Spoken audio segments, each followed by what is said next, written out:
Okay, so the Celtics have just gone up 3-0 on the Brooklyn Nets, something not even the most optimistic pundits predicted.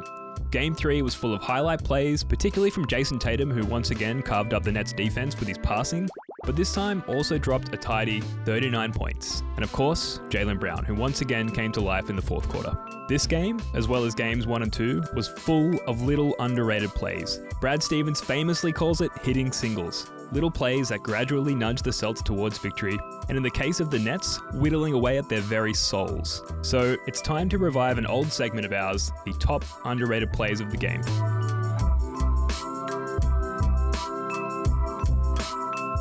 We're going to go through the game chronologically here, starting in the first quarter as Jaylen Brown brings the ball up with the Celtics in a half-court set. Horford runs the baseline to leave Bruce Brown on an island against Tatum before Jaylen and Tice set a double drag screen for Marcus Smart. Andre Drummond switches onto Smart while Seth Curry also chases Smart around the screen, leaving Tice an open lane to cut to the basket. Kyrie Irving points this out somewhat lazily, but by the time Drummond realizes, it's too late. Open layup for Tice with a wide open Al Horford as an option in the corner.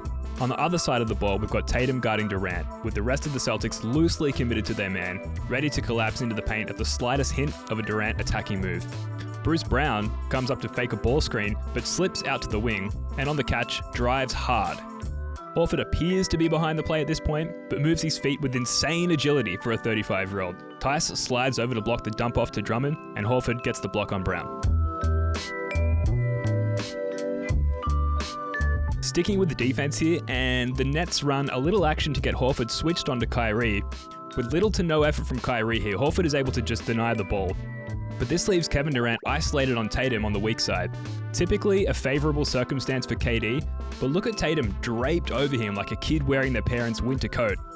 Now, as Tatum sees the entry pass coming, he shifts from Durant's right hip over to his left hip, and with his length, is able to tip the ball away.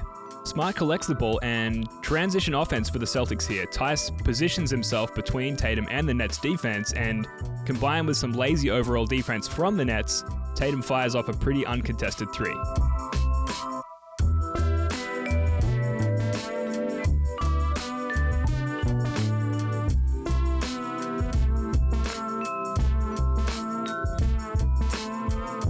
Look at Tatum punch the ball out of the rim on a dead ball Kyrie Irving layup.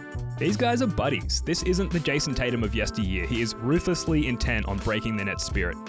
Back on offense, and the Nets showing us a brief stint of zone defense here.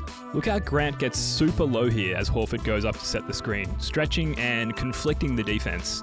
Horford catches on the short roll, right on the free throw line there, which is right where you want to catch the ball against most zone defenses. Durant has to commit and bucket Grant Williams. I wanted to throw in at least one example of the Celtics defense on Kyrie Irving. This initially looks decent for the Nets as the spacing pulls everyone away from Kyrie, but this little inward move from Goran Dragic allows Pritchard to tag Kyrie as he makes his drive, and look at that, 5 Celtics in the paint. Bruce Brown is wide open but still not a reputable three-point shooter. Dragic again with some questionable off-ball movement, and I guess Kyrie throws it to where Dragic should have flared out to.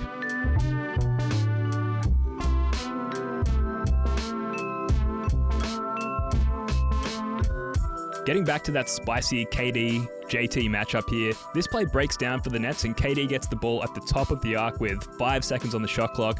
Sarah Kustok said this on Zach Lowe's podcast a few days ago, but the Celtics just know the cadence and the rhythm of Durant's dribble. Watch how Tatum pursues Durant to his exact stopping point and is unaffected by any of his fakes. KD, understandably frustrated, commits the foul, Celtics ball.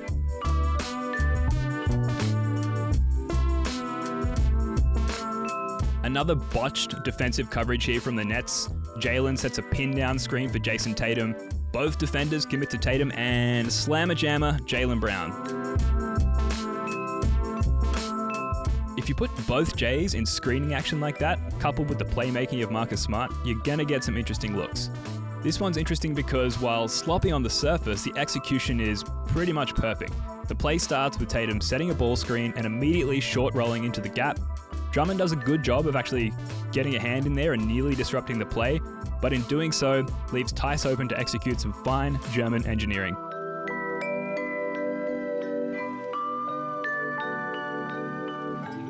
This one belongs in the breaking their spirit category. Kyrie and KD, well, I'm not sure what advantage they thought could be created here, because if you essentially trap yourselves in the corner against two of the league's best perimeter defenders, one of whom is the Defensive Player of the Year, bad things are going to happen to you.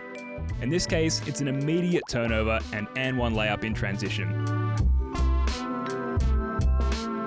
But then, notice Kevin Durant, who's already put up with a lot of shit from Kyrie Irving, noticeably pissed off. That's amazing for the Celtics, to put your opponent in that position on their home court in the playoffs. Outstanding. The Celtics continue to showcase their defense into transition offense in the fourth quarter. On this play, Durant gets switched off of one elite defender onto another, forcing him into a split-second decision between an out-of-position Blake Griffin or a heavily defended Seth Curry. He sort of chooses both, I guess. And the result? Transition found money for the Celts.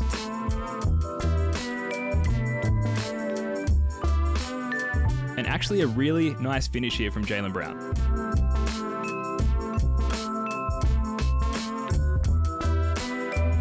And finally, the play that consumed the souls of everyone in the Nets franchise, Tatum sets the perfect pick.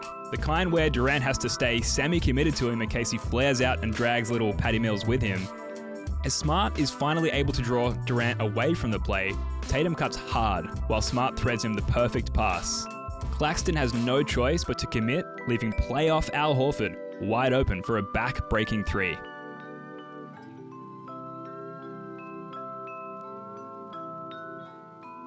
Hope you enjoyed this one. Subscribe to the podcast and/or our YouTube channel for more regular content. We'll be back with more after Game 4.